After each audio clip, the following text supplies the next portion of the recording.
சமையல் செய்யறவங்கல ரெண்டு வகை உண்டுங்க. ஒருத்தர் வந்து ரொம்ப சிம்பிளா ஈஸியா ஒரு ரெசிபி கேட்பாங்க. இன்னொரு வகை என்ன பண்ணுவாங்கன்னா நல்லா சமைப்பாங்க, பட் அவங்களுக்கு வித்தியாசமா டெய்லி ஏதாவது பண்ணணும் அப்படின்னு ஆசைப்படுவாங்க. அவங்க ரெண்டு பேருக்காகவும் ஒரு காமனான ரெசிபினா இன்னைக்கு நம்ம மெனுவில் எடுத்துக்கிறது தான் முள்ளங்கி குருமா. இது வந்து இட்லிக்கும் நல்லா போகும், சப்பாத்திக்கும் போகும். ரொம்ப ஈஸியாக சிம்பிளாக பண்ணிடலாம். கொஞ்சம் வித்தியாசமாகவும் இருக்கும் நம்ம ரெகுலராக பண்ணுற சட்னி சாம்பாரோட.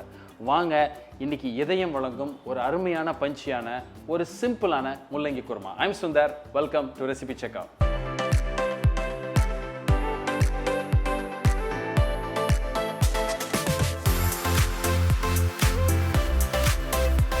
இந்த டிஷ்ஷை இன்னைக்கு நான் மந்த்ரா கடலை எண்ணெய் யூஸ் பண்ணி தான் பண்ண போகிறேன். இதுக்கு தேவையான பொருள் என்னன்னு பார்த்துட்டு நம்ம ஸ்ட்ரைட்டாகவே குக்கிங் போயிடலாம். இது சிம்பிளாக ஈஸியாக பண்ணுற ஒரு 5லேருந்து 10 நிமிஷத்தில் பண்ணுற ஒரு குயிக் ரெசிபி.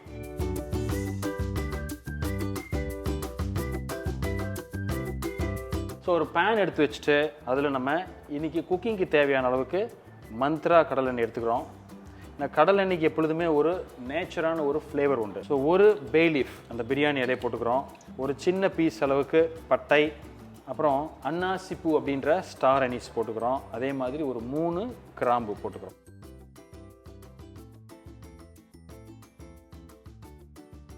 நம்ம எடுத்துக்கிற ஹோல் கரம் மசாலா ஓரளவுக்கு நல்ல ஒரு வதங்கி வரப்போ நம்ம வெட்டி வச்சிருக்கிற ஆனியன் இதில் சேர்த்துங்க.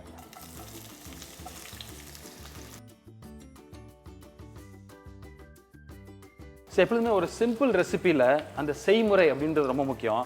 இதில் வந்து நம்ம வெங்காயத்தை வதக்கிறது எப்பொழுதும் நம்ம நார்மலாக வதக்கிறதோட கொஞ்சம் அதிகமாக வதக்கணும்.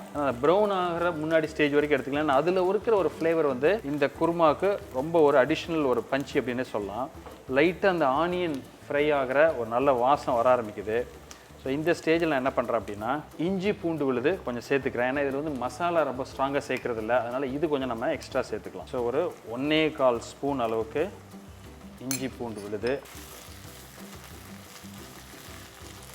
ஸோ இப்போ இந்த இஞ்சி பூண்டு விழுது நல்ல அந்த பச்சை வாசம் போய் அந்த அளவு வதங்கின போகிறோம். இந்த ஸ்டேஜில் நான் என்ன பண்ணுறேன் அப்படின்னா நம்ம டைஸ் பண்ணி அதாவது வச்சுருக்கிற தக்காளி இதில் சேர்த்துக்குங்க. ஸோ இந்த தக்காளி நமக்கு பாதி வதங்கி வரப்போ இந்த ஸ்டேஜில் கொஞ்சம் கருவேப்பிலையை நான் சேர்த்துக்கிறேன்.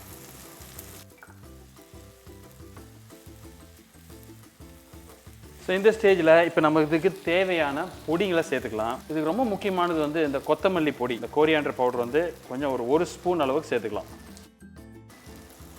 மஞ்சள் பொடி ஒரு 1/4 ஸ்பூன். லைட்டாக இது ஒரு வாட்டி நமக்கு மிக்ஸ் ஆனோன்னே கொஞ்சம் தண்ணி சேர்த்துக்குங்க. தண்ணி ஊற்றி லைட்டாக நம்ம வதக்கி இந்த மாதிரி வந்தோடனே ஸோ இந்த ஸ்டேஜில் நம்ம பொடியை வெட்டி வச்சுருக்கிற புதினா. முள்ளங்கிக்கு வந்து எப்பொழுதுமே ஒரு வாசனை இருக்கும், சில பேருக்கு அது வந்து அவ்வளோ ப்ளசண்ட்டாக இருக்காது. அதனால் அந்த முள்ளங்கியோட வாசனையை நம்ம குறைக்கிறதுக்காக ஒரு பேலன்ஸுக்கு தான் அந்த புதினா சேர்க்குறோம். ஸோ இதை புதினாவை சேர்த்து இது ஒரு முக்கியமான டெக்னிக் சொல்லலாம். ஏன்னா நிறைய பேருக்கு வந்து முள்ளங்கி சாம்பார் பிடிக்கல அப்படின்னு சொல்லுவாங்க, அது வாசனை வந்து பிடிக்கல அப்படிம்பாங்க.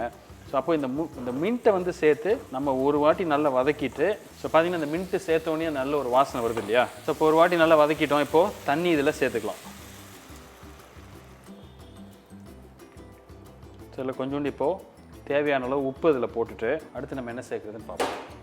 ஸோ ரொம்ப முக்கியம் என்னென்னா நம்ம சேர்த்துருக்கிற இலை கருவேப்பிலை ஆகட்டும் இல்லை புதினா ஆகட்டும் அது கருப்பாக ஆயிடக்கூடாது, ரொம்ப முக்கியம். அது பார்த்திங்கன்னா அந்த க்ரீன் கலர் அப்படியே இருக்குது. ஸோ இந்த ஸ்டேஜில் நம்ம பொடியை வெட்டி வச்சுருக்கிற முள்ளங்கி இதில் சேர்த்துடலாம்.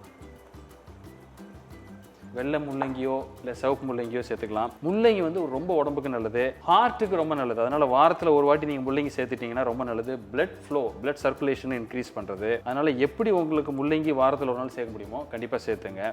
இது கண்டிப்பாக ஒரு டிஷ் உங்களுக்கு டிக் கொடுத்துடலாம். வீக்லி ஒன்ஸ் இதை நீங்கள் பண்ணிடலாம். ஈஸியாக இருக்கும், ரொம்ப ஈஸி, சிம்பிள், அதே மாதிரி ரொம்ப ஒரு நல்ல ஹெல்த்தியான டிஷ். என்ன பண்ணாது முள்ளங்கி இப்போ வேகிற அளவுக்கு நம்ம வெயிட் பண்ணோம்.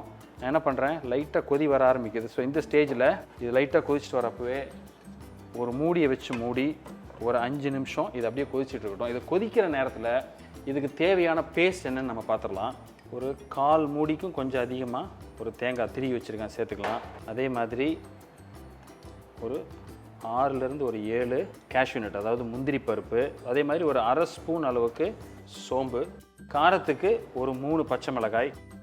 இது இப்போ நம்ம தண்ணி ஊற்றி நல்ல பேஸ்ட்டாக அரைச்சிடுவோம். ஸோ இப்போ கிட்டத்தட்ட ஒரு 3லேருந்து ஒரு 4 நிமிஷம் நல்லா அது குக் ஆயிடுச்சு. யூஸ்வலாக பார்த்தீங்கன்னா எப்பொழுதும் இந்த முள்ளங்கி வேகிறப்ப அந்த ஒரு வாசனை தான் இருக்கும் ஆக்சுவலாக. ஆனால் இன்றைக்கி நம்ம அந்த புதினா போட்டதுனால முள்ளங்கியோட வாசனையே இல்லை. ஸோ முள்ளங்கி எனக்கு வாசனை பிடிக்காது அப்படின்னு சொல்கிறவங்களுக்கு இதை கண்டிப்பாக நீங்கள் சமைச்சு கொடுத்து பாருங்கள். அவங்களோட ஃபீட்பேக் எப்படி இருக்குன்னு எங்களுக்கு கீழே கமெண்ட் பண்ணுங்கள். ஸோ நல்லா வெந்துருச்சு இப்போ முள்ளங்கி. ஸோ இந்த ஸ்டேஜில் நான் என்ன பண்ணுறேன் அப்படின்னா, நம்ம அரைச்சி வச்சுருக்கிற விழுது இது இப்போ நம்ம இதில் சேர்க்குறோம். ஸோ இதில் என்னென்ன சேர்த்துருக்கோம், தேங்காய், முந்திரி பருப்பு, சோம்பு, பச்சை மிளகாய். ஸோ நல்லா தண்ணி ஊற்றி இதை கொஞ்சம் கூட வேஸ்ட் பண்ண வேண்டாம். ஏன்னா இதுதான் வந்து நமக்கு நல்ல ஒரு திக்னிங் ஏஜென்ட் அப்படின்னு சொல்லலாம். இல்லை நம்ம இது குருமாவாக இருக்கிறதுனால நம்ம எந்த காரப்பொடியோ மசாலாவோ சேர்க்குறதில்ல. முக்கியமாக இதில் என்ன நம்ம சேர்த்துருக்கோமோ அதில் இருக்கிற ஃப்ளேவர், டேஸ்ட்டு இதை தான் நம்ம இந்த டிஷ்ஷுக்கு நம்ம கொண்டு வர போகிறோம். இந்த ஸ்டேஜில் நம்ம உப்புலாம் சரியாக இருக்கா அப்படின்னு செக் பண்ணிடலாம்.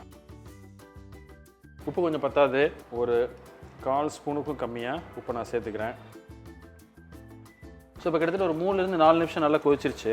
அந்த பச்சை வாசனில் முள்ளங்கி இருக்குன்றதுக்கு எந்த ஒரு அடையாளமே வாசனை இல்லை. ஸோ அந்த மாதிரி ஒரு அருமையான ஒரு டிஷ் அப்படின்னு சொல்லலாம் அது. ஏன்னா இதில் நம்ம யூஸ் பண்ணியிருக்கிற இன்க்ரீடியன்ஸ் அந்த டெக்னிக் அவ்வளோதான், ரொம்ப சிம்பிள். ஸோ இப்போ ரெடி ஆயிடுச்சு ஆல்மோஸ்ட். திக்னஸ் கரெக்டாக இருக்குது. இந்த சைடு நம்ம ஸ்டவ் ஆஃப் பண்ணிவிட்டு நம்ம பொடியாக வெட்டி வச்சுருக்கிற கொத்தமல்லி நல்லா சேர்த்துங்க. ஒரு 10 நிமிஷத்தில் குயிக்காக பண்ணுற ஒரு டேஸ்டியான ஹெல்த்தியான முள்ளங்கி குருமா. ஸோ அந்த வீடியோ பார்த்து என்ஜாய் பண்ணியிருப்பீங்கன்னு நினைக்கிறேன். இந்த ரெசிபி உங்களுக்கு பிடிச்சிருந்துன்னா எங்களுக்கு ஒரு லைக் கொடுங்க, ஃப்ரெண்ட்ஸோடு அந்த வீடியோ ஷேர் பண்ணுங்கள். இதே மாதிரி இன்னொரு நாள் இன்னொரு வீடியோவில் உங்களை மீட் பண்ணுறேன். அது வரைக்கும் இந்த ரெசிபியை ட்ரை பண்ணிவிட்டு உங்கள் கமெண்ட்டோடு உங்களை மீட் பண்ணுறேன். அது வரைக்கும் ஹாப்பி குக்கிங்.